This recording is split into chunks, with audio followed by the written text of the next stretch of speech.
ఒకటి రెండు తరగతులకు మనం చిన్న చిన్న కూడికలను ఈ కూడిక యంత్రం ద్వారా ఈ రాళ్ల ద్వారా సులువుగా నేర్పించవచ్చు.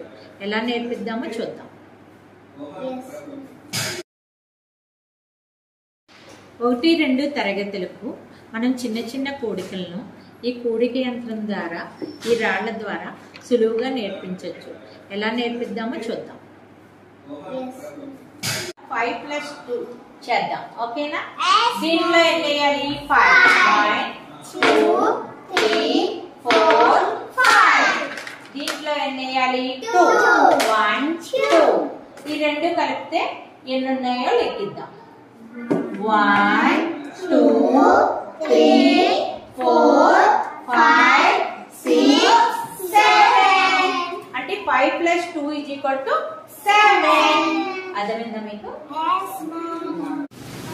ఇప్పుడు ఒక లెక్క ఇస్తాను నేను.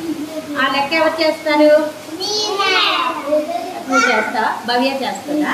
ఓకే. 6 + 3 3 4 5 6 1 2 3. 6 + 3 ఎంత వచ్చిందో చూద్దాం. 1 2 3 4